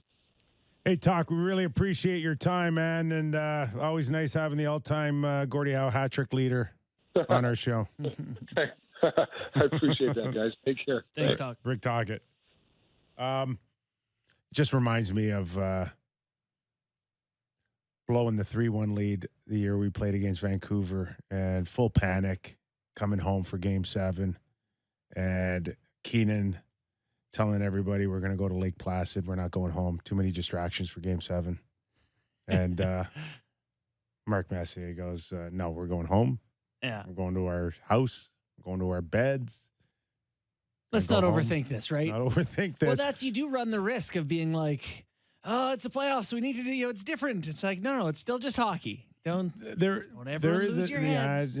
I guess it's the way it's presented to you and, the vibe that you get off of it. But there could be a drastic sense of change could also mean a sense of panic, right? So that's the last thing you want. So whether it was, Mark Messier and Kevin Lowe saying, no, guys, listen, it's worked for us. We've gone home, get a good night's rest in our own beds, wake up to our families, and go win a Stanley Cup. I guess it totally depends. The whole stay at a hotel thing for me always seemed like such a turnoff. Like I hate being in a hotel. We travel all year long. We're finally at home. The Islanders used to do that. I think a lot of teams still will sometimes go to a hotel at home. And I've always hated it. And now I have kids. And they're 5 and they're 2. And if you could put me in a hotel for a game day nap or have me at home, I'd go to the hotel every damn time. Until you get the worst mattress in your life. Right. So I guess could you put the family in the hotel? Could I put my wife and kids in the hotel? You gotta find a way to get comfortable, get your rest, I guess. We shall see. So who's the all-time who's second on the all-time list for Gordie Howe hat tricks? It ain't the Gordie Howe. president of the Toronto Maple Leafs. Bingo. Whoa, what a call. Did you just know that? My era. Big stats guy. My era. Yeah. Love stats. Yeah. Hey? Who else would be up there in that list? Do you have more? Yeah, I got it in front of me. It's Brian Sutter, 17. Yeah. Wilf Payment. Am I saying that right? Sure. Yeah. 16. Cam Neely, 12. Aginla, 11. Kachuk, 10. Gerard Gallant, 10. Al Secord, 10. Paul Coffey, 9. So there you go. I wouldn't have guessed Paul Coffey had 9 one fights. name I would never have guessed. No, I know. He probably on that had, list. 15 career fights or something? I probably just had a goal and assist a lot. Every game. Yeah. It's That's 100%. I'm hilarious. surprised that Gretz isn't on Yeah, the list. yeah. Have 1 and 1 every game. Malkin. Rick talking throughout the 3, 4, 5 game suspension. Yeah, That's high for me. Well, you mentioned history, though. Yes. What is his suspension history? I don't exactly know. I just know he's been in trouble with the law before. Yes. Right? He's had a short fuse in the past, and I think that he's probably had a few comparable looks. Yeah, he got suspended for high sticking in February of 2019. I think he's been fined a number of times too. But yeah, so gets his mitts up, and Borowiecki, to his credit, didn't even go down. Just took the broken schnoz or whatever it was. Just went, oh, that was inconvenient. That guy's tough as nails, though. Yeah, he's one of those guys I want him to stop playing because I worry about him. Like, I just don't want to see him get hurt anymore because he takes so much abuse. But yeah, I thought it was a 2-gamer, but given the history, I'll give him 3. That's my final ruling. Any contentions? No? 3. 3's okay? 3 works. Okay. 3 works. Sammy? Yeah, $5K fine. Doesn't play for the Leafs. Now the other sense on the weekend was preferential treatment, i.e. Crosby.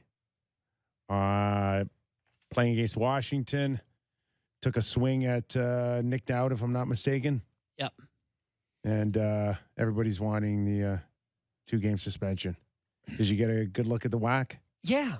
I mean, Crosby's suspendable act or roughing? I don't know. Crosby's above the law. Let me take one more. To me. I kind of do feel, I know that's not true. It's got to be really obvious. It's not suspendable. Suspendable. When the Leafs played the Penguins this year, we had the game, so I was down there. And obviously, I'm keeping a very close eye on Sid the entire time he's on the ice. One of the greatest players of all time. It's a treat to get to watch him.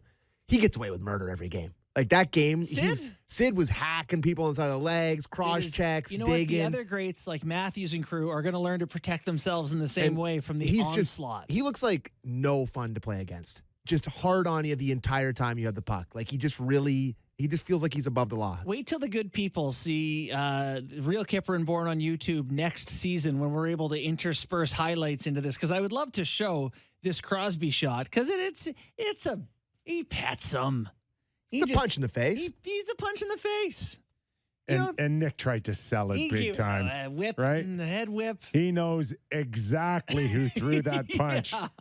He's not going down like that. So let me just Sid's the man. He can do no wrong in my eyes. Stud. Let me just over-exaggerate this just a tad here. It's actually funny. Larry Brooks, the New York writer, put on Twitter today, like 10:50, like no suspension for Malkin. Just another, example of the Penguins getting preferential treatment from the league. And there's a tweet like 5 minutes later from the league, like Malkin supplemental discipline. But people do believe the Penguins get preferential treatment. I mean, I don't. Sam does. I know he thinks the lottery was rigged for them to get Crosby. Come on. No, I think the one for not. There is a sense that these guys have to really go above and beyond to get. It's.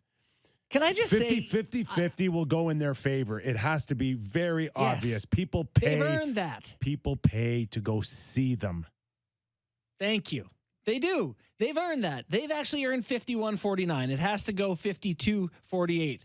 They have to go a little bit above and beyond because they're more important to the NHL. And sorry, and Sid's, everyone who isn't. And I'll say this about Sid. His IQ is so high. He knows the difference between 50-50 and 60-40. He does. 55-45. That's why he can pet Nick Dowd's nose with his glove. That's right. And then go on. Nick to play the Dowd next should have been game. staying in there. Like You Nick. should get out of there. Get out of the way. Sid's trying to move You don't belong on around. the ice with Sid. Get out of his way. Let me give you a little bit of a history lesson on how this game is played This relationship? and how Stanley Cups are won. Yeah. I remember, in the playoffs, seeing Sid whack guys. Remember him and Giroux going at it all those years? Like, those guys were nasty. And he has got no problem fighting his own battles. Yeah. He is not looking over his shoulder for anybody to come in and bail him. He is handling it himself. I was worried for years he'd be a guy that concussions were going Right. to take his career Like- from him. There was a point where it was like, are we going to get to know what he could have been? And We found out. there's a guy like Trevor Zegras who really should pay attention to Sid. As I say this, what's the watch list on the Michigan play? Are we every time there's a Michigan play, does it lead all sports highlights? It's not I- special From here on in, anymore. I got Michigan fatigue. Have you got Michigan fatigue? You know what I compare it to? I compare it to the outdoor games. It was cool when it started, but now it just like happens every game, and I'm just bored of it. It's like it's fun for the fans who are there, but Listen, he is such a talented guy, and God, he's you sick. can get the creativity by watching him. The 360 pass to The Terry dish, yeah. was fantastic. Yeah. Sam, how about comparing it to a dunk in basketball, or where it's like, that's awesome. It can happen every game and still be cool. Still makes the highlights, but yeah. So here's my contention to all your griping about it pre-show is just that it's really effective. This guy is not using it like 30 times a game and not having success with it. He's creating opportunities. The one he pulled off the other night was a great scoring chance. He created out of nothing. So Yeah. I don't know. It's working. But it's just, to Sam's point, it's not as special. That's it. Like It is. it's an effective play. I don't Right. mind it it. is Like I'm still not. sucking a lot of oxygen up. Sure. Yeah. And, you've also got Pat Verbeek as a general manager now, and my understanding was they had a very good heart-to-heart talk. Oh, yeah? Zegras and Pat Verbeek. I'm guessing about how Zegras handled the interview Yes, about Beagle. all of it, and calling out the league and the whole embarrassing thing. And I think the gist of the conversation was that we want people talking about, Anaheim Ducks and not turning it into a bit of a sideshow. Mm-hmm. You know what I'm saying? So the Anaheim Ducks have not, and Trevor Zegras have not had a chance to be competitive yet. Rookie in the league. I know they had a decent start to the year or whatever. We don't know where this guy's career is going to go. I'm fascinated to see if he can use this skill in a manner which helps propel a good team. Like, can you be a top line guy in the postseason? Listen, you're allowed to pick the puck up in the postseason too. If you can use it as an effective play, that's the next step for him. And I think this is what you're getting at, 100%. becoming a hockey player in That's those right. hotly contested games, That's right. games that matter. Like we want to get to the place where people are talking about the Anaheim Ducks and what a great team they are, not just another attempt at a Michigan. Right. Which doesn't mean stop it. Right. Which doesn't mean don't use your creativity, but it does mean that Eyes on the road here. This is not what we just want to be about. Mm-hmm. Yeah, I think that's super healthy. And I think that's fair. That's a very fair thing to say. But let me clarify. If he scores a goal and it doesn't matter how it goes in the net, crosses the line, if he's going to do it on the Michigan or he's going to bang one in front of the net, a goal's a goal. But just whatever. Bored of it now. Come up with something new. How about a through the legs Michigan? Something else. Done for me lately. Says the guy who puts a camera on in a I beer didn't do league it. game, Come on. just in case there's an Instagram moment. The worst didn't thing that put it could up. happen is you being associated with Right. the guy doing it. Maybe, yeah. Sammy, Sam as, McKee's as, the- as a leader of your beer league team and the number one celebrity, Oh my like God. use your leadership skills now Use to your say, power hey, for good, boys, not evil. we need a little bit of a meeting here. A little team meeting. Little team meeting. Yeah, we'll do it in the parking lot after the game. All right. So we got Buffalo coming in tomorrow Mm-hmm. against the Toronto Maple Leafs. We also have an Owen Power sighting first National Hockey League game. Yeah. 6'6" defenseman that I think almost immediately is a needle mover for the Buffalo Sabres. I'm excited about the Sabres. I know that these end of season runs get people's hopes up.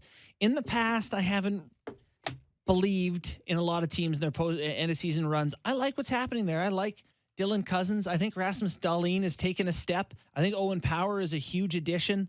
Tage Thompson's a hockey player. Like there's, they're getting there. It's tough to dig out of the depths of the league, but Owen Power to me feels like a Victor Hedman build your team around pillar. I was going to say, he's a franchise changer. Yeah. That size of a guy that comes in and plays the way he does and the range he has, that's a guy that you compare with Dahlin there, and you're like, holy crap, we got a real top pair here. This is a couple guys that can really take us to the kind of where we want to go. I think it's a nice opportunity in these last 10 games to really see what you have with them and how quickly you can maybe even accelerate what can happen in the next few years. Like, this is the way I see it if I'm Kevin Adams. Okay.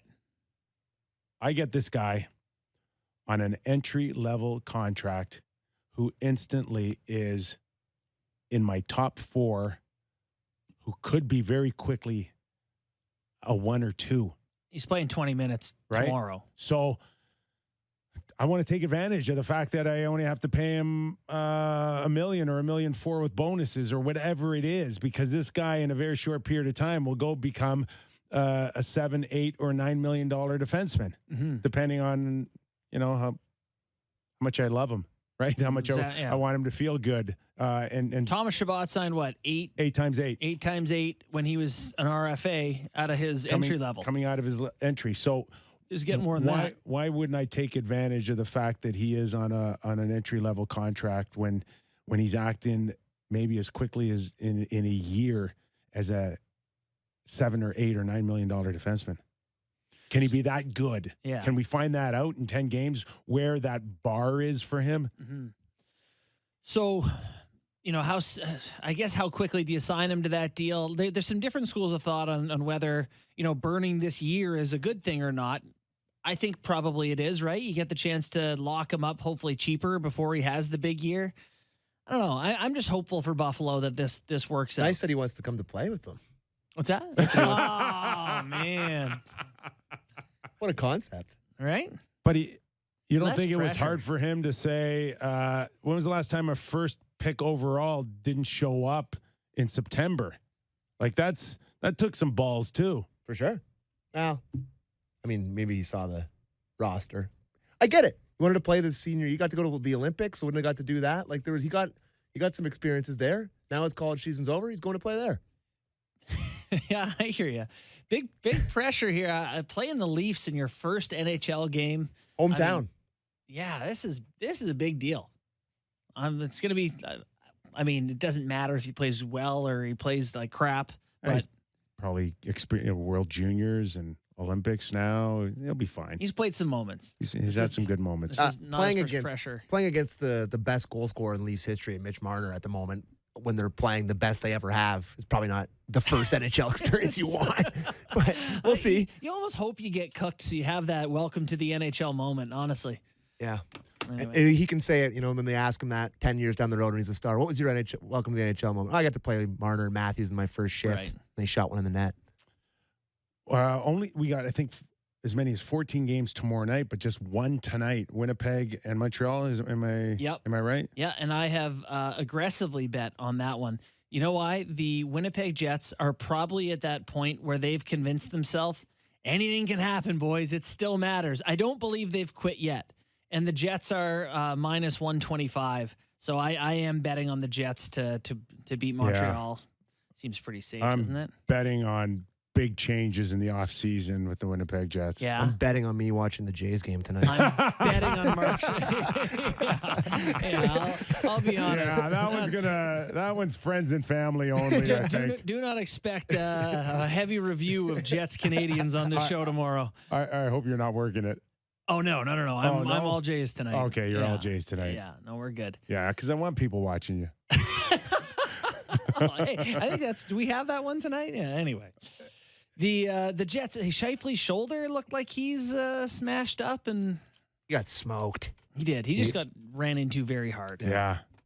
Tough enough at the, have you ever been hurt right at the end of the season? Screws up your off-season training? Just the worst. Golf season just ruined. Oh, You don't. You're looking at me like I'm crazy, but like that's the first thing that went through his mind. Scheifele. it's a thing. Oh yeah, okay. Because he's a great golfer. no, golf season's a thing for sure. And like he gets hit at 10 games left. That's the first thing that crosses his Doesn't mind. sound like David Lowry's going to be back No. as head coach.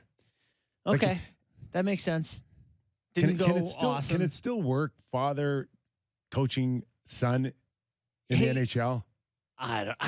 Lowry's Adam Lowry's been very good. Like I know people He's been hate it very minor hockey. Yeah. Right.